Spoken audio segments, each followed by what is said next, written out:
अस्सलाम वालेकुम। The deep dive में आप सबका स्वागत है। आज हम कुरान के 29वें पारे की गहराई में उतर रहे हैं, जिसका उर्दू तर्जुमा हमारे सामने है। इस हिस्से में कई सूरे हैं और पहली नज़र में ये शायद अलग अलग लगें, लेकिन जब आप गौर करते हैं तो एक धागा इन सबको जोड़ता है। यह पारा बार बार इंसान को उसकी हकीकत याद दिलाता है, मतलब कायनात में उसकी जगह, उसके कामों की जवाबदेही और आखिरत का यकीन। तो चलिए आज इसी पर बात करते हैं। शुरू करते हैं। शुरुआत होती है सूरा अल मुल्क से, जिसका पहला ही लफ्ज है तबारक, यानी बड़ी बरकत वाला। पहली ही आयत में कहा गया है वो कि जिसके हाथ में बादशाही है, बड़ी बरकत वाला है और वो हर चीज पर कादिर है। ये आयत एक तरह से पूरी सूरा का टोन सेट कर देती है। लेकिन इसके फौरन बाद एक सवाल आता है जो हम सब सोचते हैं, जिंदगी और मौत क्यों? ये बहुत ही गहरा सवाल है और कुरान इसका जवाब देता है ताकि तुम्हारी आजमाइश करे कि तुम में कौन अच्छे काम करता है। तो देखिए, यहाँ जिंदगी को सिर्फ एक सफर नहीं बल्कि एक इम्तिहान बताया गया है। एक इम्तिहान, हाँ जी। और दिलचस्प बात यह है कि ये इम्तिहान पास या फेल का नहीं, बल्कि अहसनुल अमाला, मतलब सबसे अच्छे काम करने का है। अच्छा, तो जोर क्वांटिटी पर नहीं, क्वालिटी पर है। बिल्कुल। यहाँ सिर्फ ये नहीं देखा जा रहा कि क्या सही है क्या गलत, बल्कि ये देखा जा रहा है कि कौन कितनी खूबसूरती और ईमानदारी से अपना किरदार निभाता है। और इस इम्तिहान का कैनवस कितना बड़ा है। इसके फौरन बाद ध्यान आसमान की तरफ दिलाया जाता है। कहा जाता है, देखो अल्लाह के बनाए 7 आसमानों को, क्या तुम्हें इसमें कोई कमी नजर होती है, कोई दरार? फिर कहा जाता है, बार बार देखो, तुम्हारी नजर थक कर लौट आएगी लेकिन कोई नुक्स नहीं मिलेगा। ये एक अजीब तरीका है अपनी बात कहने का। ये कुरान का एक बहुत ही खूबसूरत अंदाज है। वो इंसान के जहन को दावत देता है, उसे सोचने पर मजबूर करता है। जब कोई अपने रोजमर्रा के मसलों से नजर हटाकर इस बेपनाह कायनात को देखता है ना, तो उसे अपनी हैसियत का अंदाजा होता है। उसका गुरूर टूटता है। जी बिल्कुल। ये एक तरह का इंटेलेक्चुअल रीसेट है। वो महसूस करता है कि जिस जात ने इतनी बड़ी और परफेक्ट कायनात बनाई है, वो यकीनन छोटी छोटी चीजों पर भी कादिर है। और इसी से खौफ और मोहब्बत दोनों जज्बात पैदा होते हैं। हाँ, और ये खौफ का पहलू तो बहुत जाहिर है। एक तरफ कायनात की परफेक्शन है, तो दूसरी तरफ जहन्नुम का एक बहुत ही साफ और डरावना मंजर खींचा गया है। बिल्कुल। तर्जुमे में लिखा है कि जब गुनहगारों को उसमें डाला जाएगा तो वे उसका चीखना चिल्लाना सुनेंगे। हाँ, और वो गुस्से से फट पड़ने को होगी। मतलब ये सिर्फ आग का जिक्र नहीं है, उसे एक जिंदा गुस्से वाली मखलूक की तरह पेश किया गया है जी। और इसका मकसद सिर्फ डराना नहीं है, बल्कि इंसान को झंझोड़ना है।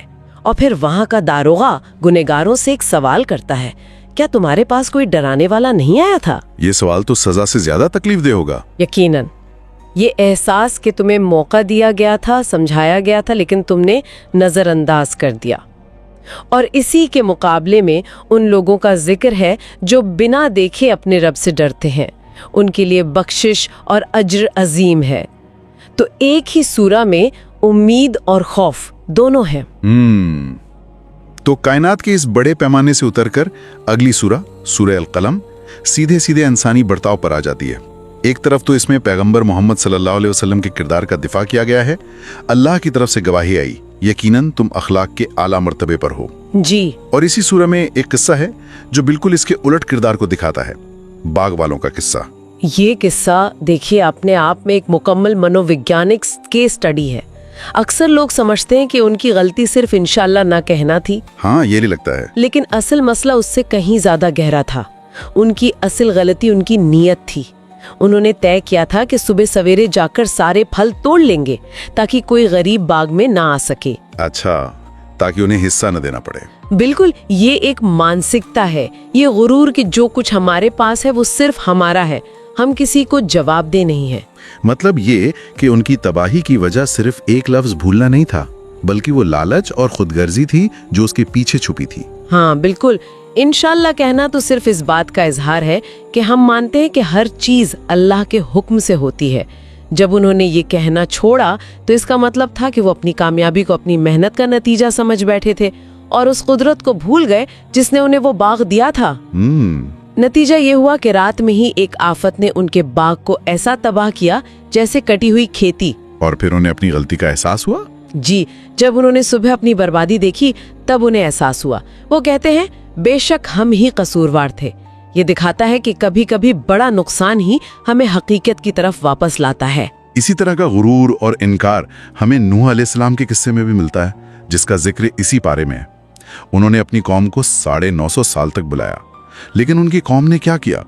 कुरान कहता है उन्होंने अपने कानों में उंगलियां दे दी और कपड़ों से खुद को ढक लिया, ताकि सच सुनना और देखना ना पड़े। हकीकत से भागने की ये एक जीती जागती तस्वीर है। हाँ, ये फिजिकल रिजेक्शन जो है वो उनके स्पिरिचुअल डेफनेस का प्रतीक है। नूह अलैहिस्सलाम उन्हें अल्लाह की नेमतों की याद दिलाते हैं कि अगर तुम माफ़ी मांगोगे तो अल्लाह बारिश बरसाएगा, तुम्हें माल और औलाद से नवाजेगा। वो उन्हें उम्मीद दिलाते हैं। लेकिन जब वो नहीं मानते, जब उनका इनकार हद से बढ़ जाता है तो नूह अल्लाह से दुआ करते हैं कि इन काफिरों में से किसी को ज़मीन पर ना छोड़ा जाए, क्योंकि अगर ये बच गए तो तेरे दूसरे बंदों को भी गुमराह करेंगे। ये एक पैगंबर की बेबसी है। बेबसी भी है और अपनी कौम के लिए गम और गुस्सा भी। इन इंसानी किस्सों के बीच एक बहुत ही अनोखी सूरा आती है, सूरा अल जिन। ये तो बहुत दिलचस्प है।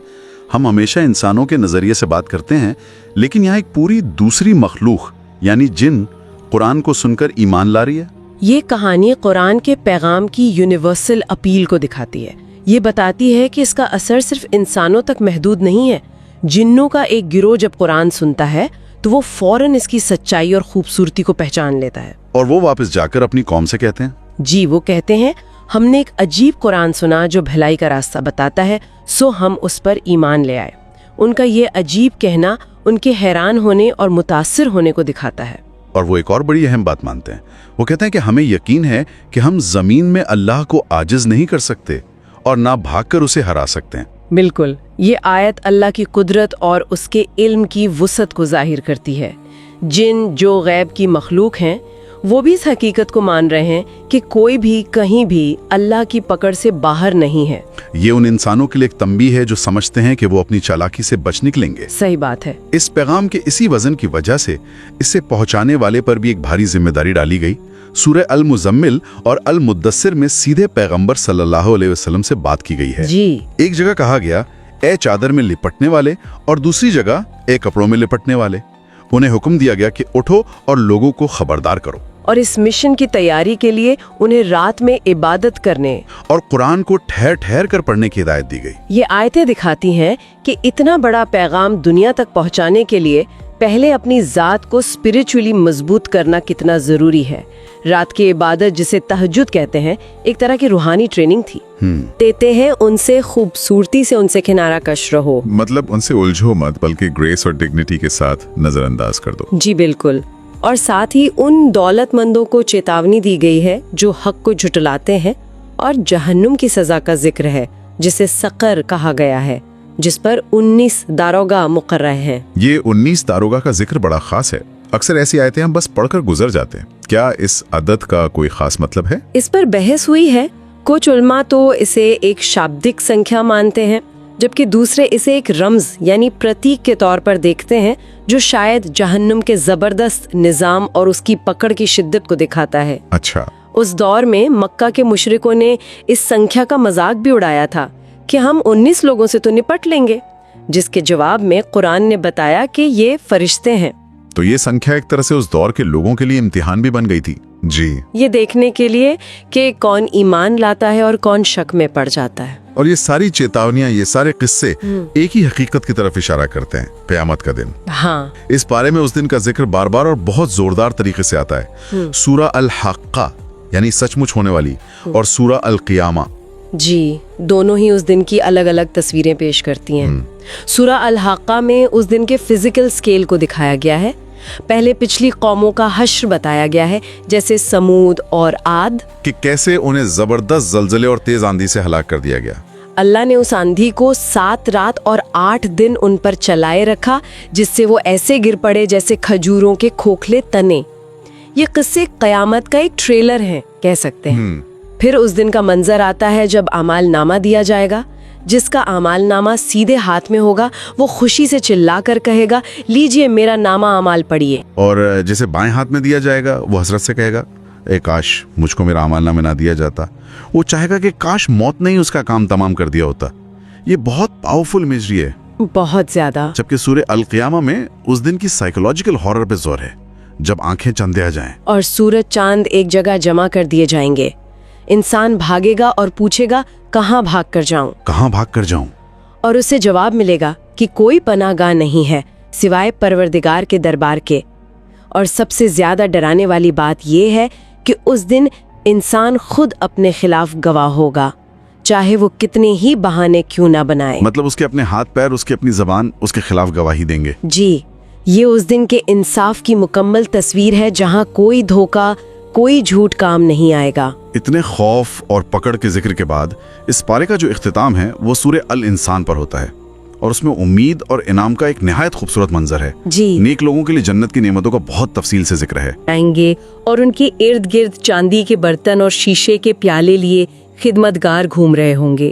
یہ ایک بہت ہی سکون دینے والا نظارہ ہے. بالکل. اور قرآن صرف انعام نہیں بتاتا، بلکہ یہ بھی بتاتا ہے کہ یہ انعام کن کاموں پر مل رہا ہے.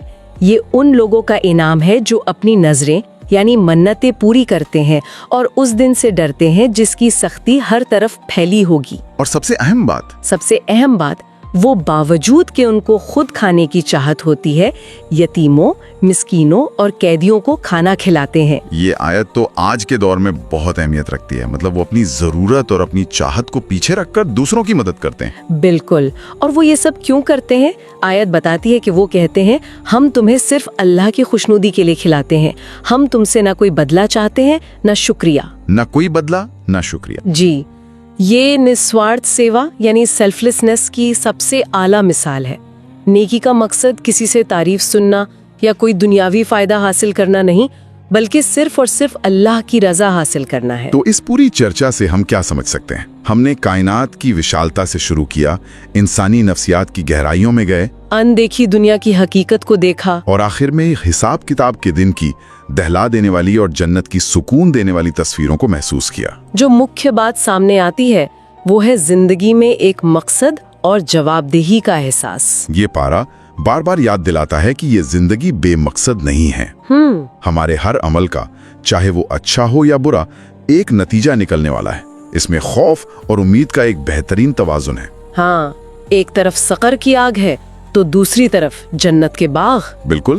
یہ انسان کے سامنے ایک واضح چوائس، ایک وکلپ رکھتا ہے. اور یہ بھی کہ دنیاوی زندگی اور آخرت کی تیاری کے بیچ ایک گہرا تعلق ہے. اس پر سوچتے ہوئے ایک سوال ذہن میں آتا ہے. جیسا کہ سورہ الانسان میں نیکی کی بنیاد اس بات پر رکھی گئی ہے کہ انسان اپنی ضرورت کے باوجود دوسروں کو دیتا ہے صرف اللہ کے لیے. جی. آج کے تیز رفتار دنیا میں جہاں سیلف کیئر اور اپنی ضرورتوں کو پہلے رکھنے پر اتنا زور ہے، اس نسوارتھ بھاو یعنی سیلفلیسنس کا کیا مطلب ہے؟